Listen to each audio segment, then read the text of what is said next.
तो इस वक्त की एक बड़ी अपडेट भी आपको बता दें, वसुंधरा राजे की जेपी नड्डा से फोन पर बात हुई है। इस वक्त की सबसे बड़ी खबर सियासी मोर्चे से जुड़ी, राजस्थान से जुड़ी आपको बता रहे हैं। वसुंधरा राजे ने बीजेपी आलाकमान को आश्वस्त किया है, पार्टी के अनुशासित कार्यकर्ता थी और रहूंगी। ये मैसेज साफ साफ वसुंधरा राजे ने दे दिया है। पार्टी लाइन को दरकिनार नहीं करूंगी, कोई भी काम ऐसा नहीं करूंगी जो पार्टी और अनुशासन के खिलाफ हो। 3 राज्यों में जीत के हैट्रिक लगाने के बाद अब सबसे बड़ा सस्पेंस है कि इन 3 राज्यों का मुख्यमंत्री कौन होगा। कौन कौन होंगे वो चेहरे जो 24 के महासमर में हिंदी पट्टी की 65 लोकसभा सीटों का मोर्चा संभालेंगे। सियासत से लेकर सोशल मीडिया तक सीएम की रेस को लेकर जबरदस्त हलचल है। तो बीजेपी की सुपर टॉप लीडरशिप एक एक कड़ी को साध कर मुख्यमंत्री के चेहरे को फाइनल करने में जुटी है। माना जा रहा है कि एक बार फिर बीजेपी सरप्राइज देने के मोड में है।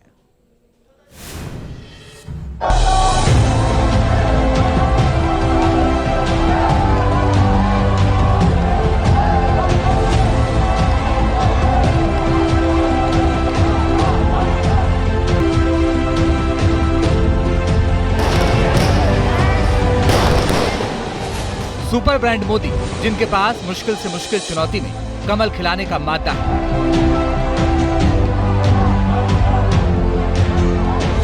बीजेपी के चाणक्य अमित शाह, जिनकी जुटिल चालों की कला बेजोड़ है और संगठन शक्ति, जिसमें माइक्रो लेवल वाली स्ट्रेटेजी का तोड़ विपक्षी खेमे के लिए अबूझ पहेली है। बीजेपी की यही त्रिशक्ति अब सबसे बड़े मिशन पर है, जिससे ये साफ होगा कौन बनेगा मुख्यमंत्री। जिस तरह चुनाव नतीजों ने देश की राजनीति को सरप्राइज किया, ठीक उसी तरह मुख्यमंत्री के चयन में बीजेपी सरप्राइज देने का प्लान सेट कर चुकी है।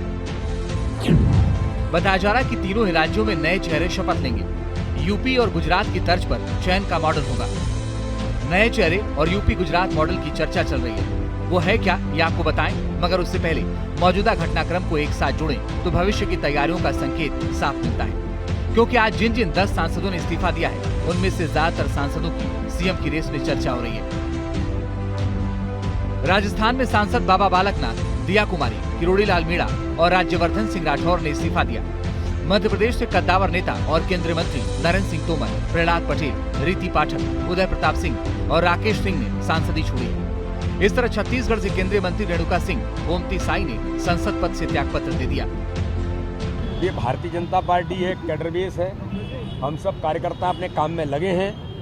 हम तो इस समय 2024 की तैयारी में जुट गए हैं कि जिन बूथों पर चुनाव हारे हैं उनको जीतना और जिन बूथों पर और 10% वोट बढ़ाना। प्रधानमंत्री जी कोई नया जो कोई सोच नहीं सकता ऐसा फैसला लाते हैं जनता के सामने जो चौंकाने वाला होता है। तो जो भी होगा प्रधानमंत्री जी के दिमाग में होगा। हम साधारण कार्यकर्ता हैं, उनके दिमाग को जज करना टेढ़ा काम है। इसी से सस्पेंस और तेज हुआ कि क्या विधायक बने कद्दावर चेहरों को राज्य में बड़ी जिम्मेदारी मिलने वाली है और क्या बीजेपी एक बार फिर सरप्राइज देने की तैयारी कर रही है, इसलिए इतना वक्त लग रहा है। 2017 में 11 मार्च को नतीजे आए और 18 मार्च यानी 8 दिन के मंथन के बाद योगी सीएम के रूप में उभरे। इसी तरह 2021 में अहमदाबाद विकास प्राधिकरण के अध्यक्ष रहे भूपेंद्र पटेल ने विजय रूपानी को रिप्लेस कर दिया था और गुजरात में भूपेंद्र युग का आगाज हुआ। बीजेपी के चर्चित मुख्यमंत्रियों में हेमंत बिस्वा शर्मा का मुख्यमंत्री बनना भी सरप्राइजिंग रहा। 2 मई 2021 को नतीजे आए थे और 7 दिन के मंथन के बाद 9 मई को उनका नाम फाइनल हुआ था। बीजेपी ने बड़ा और बोल्ड फैसला लिया और इसका लॉन्ग टर्म रिजल्ट भी दिखा। तीनों ही मुख्यमंत्रियों के नाम रिकॉर्ड जीत का खिताब है और इस रेस में योगी बीजेपी के लिए सबसे उपयोगी साबित हुए, जिनके प्रोग्रेसिव अप्रोच की खुद पीएम मोदी भी मुरीद है। योगी जी की सरकार की शक्ति से मनचलों, गुंडों, दबंगों, दंगाइयों में जो डर पैदा हुआ है वो हमारी बहन बेटियों के हौसले को बुलंद करने में बहुत उपयोगी है। और इसलिए यूपी की हर बहन बेटी कह रही है यूपी के लिए योगी उपयोगी है। सुपर सॉलिड मोदी योगी की जोड़ी का कमाल है कि सबसे बड़े सूबे में बीजेपी ने ऐसा इतिहास रचा जिसमें पुराने रिकॉर्ड टूट गए। 80 में 80 सीटें जीतने का लक्ष्य हासिल करने का टास्क मोदी योगी की जोड़ी ने अपने हाथ में लिया है। कुछ इसी तरह का फॉर्मूला अब हिंदी पट्टी के तीनों राज्यों में दिखाई दे सकता है, जहां सियासी हलचल और सोशल मीडिया में टॉप ट्रेंडिंग चाहे जो हो, मगर बीजेपी पूरे समीकरण को साथ कर ही अपने पत्ते खोलेगी। इसलिए बीजेपी में टॉप टू बॉटम मैराथन बैठकों का दौर जारी है। आइए आपको बता दें कि चुनाव नतीजों के बाद बीजेपी ने कितना होमवर्क कर लिया है। नतीजों के बाद तीनों राज्यों के प्रदेश अध्यक्ष और संगठन प्रभारी बीजेपी लीडरशिप को रिपोर्ट कर रहे हैं। राजस्थान, मध्य प्रदेश के अध्यक्ष के बाद छत्तीसगढ़ के अरुण साव भी दिल्ली पहुंचे, जेपी नड्डा और अमित शाह से मिले। राज्यों से मिले फीडबैक को लेकर जेपी नड्डा पीएम मोदी से मिलने पहुंचे। पीएम आवास पर सबसे बड़ी बैठक हुई और आगे का एजेंडा तय हुआ। माना जा रहा है कि बीजेपी संसदीय बोर्ड की बैठक बुला सकती है, जिसमें पर्यवेक्षक तय किए जाएंगे। पर्यवेक्षकों की मौजूदगी में विधायक दल की बैठक होगी। 2024 में बीजेपी ब्रांड मोदी के नाम और काम पर कॉन्फिडेंट है और पार्टी ने 400 का लक्ष्य तय कर रखा है और इस लक्ष्य को हासिल करने के लिए पार्टी ने फॉर्मूला 65 सेट किया है, यानी राजस्थान, मध्य प्रदेश और छत्तीसगढ़ में क्लीन स्वीप करने पर जोर होगा। अब फॉर्मूला 65 की ABCD समझिए। राजस्थान में कुल 25 लोकसभा सीटें हैं, जबकि मध्य प्रदेश में 29 और छत्तीसगढ़ में 11 लोकसभा सीटें हैं। मोदी युग में बीजेपी को जब जब शानदार स्ट्राइक रेट की जरूरत पड़ी, हिंदी पट्टी के इन तीन राज्यों ने बढ़त दिलाई, जहां दोनों ही चुनावों में वोट शेयर 50% के पार रहा।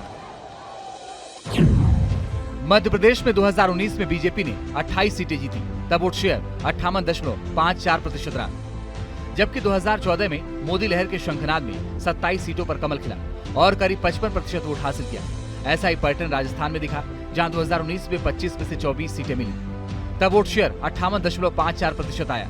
2014 के चुनाव में बीजेपी ने क्लीन स्वीप किया था, तब 65.61% वोट मिला था। छत्तीसगढ़ में बीजेपी ने 2019 के लोकसभा चुनाव में 9 सीटें जीती थी और 51.44% वोट शेयर रहा और 5 साल यानी 2014 में 10 कदम दिखाकर 49% के पार वोट शेयर हासिल किया। ट्रैक रिकॉर्ड बताता है कि कमल क्रांति में तीनों ही राज्यों का फैक्टर कितना अहम है और इसी पिच पर बीजेपी कांग्रेस को क्लीन बोल्ड करती आई, जिसकी वजह से कांग्रेस लगातार 2 बार दहाई पर सिमट गई। अब जब लोकसभा चुनाव में महज 3 से 4 महीने का फासला बचा है, तो तय मानिए प्लान 65 से ही फाइनल होगा मुख्यमंत्री का चेहरा। मध्य प्रदेश, राजस्थान, छत्तीसगढ़ में कौन होगा मुख्यमंत्री, इसे लेकर एक तरफ राजनीतिक अटकलें लगाई जा रही हैं, तो दूसरी तरफ बीजेपी में बैठकों का दौर जारी है और इस बात पर मंथन हो रहा है कि किसे बागडोर सौंपी जाए जो 2024 में जनता की कसौटी पर खरा उतरे। ऐसे में प्रधानमंत्री नरेंद्र मोदी की तरफ से अगर चौंकाने वाला फैसला आ जाए, यानी बीजेपी नए चेहरे पर दांव लगा दे, तो बहुत चौंकने की ज़रूरत नहीं है, क्योंकि क्षेत्रीय और जातीय समीकरण को 2024 के लिए बीजेपी मुख्यमंत्रियों के जरिए इन प्रदेशों में साध लेना चाहती है। वीडियो जयराम यादव के साथ विकास चंद्र, न्यूज़ नेशन, दिल्ली।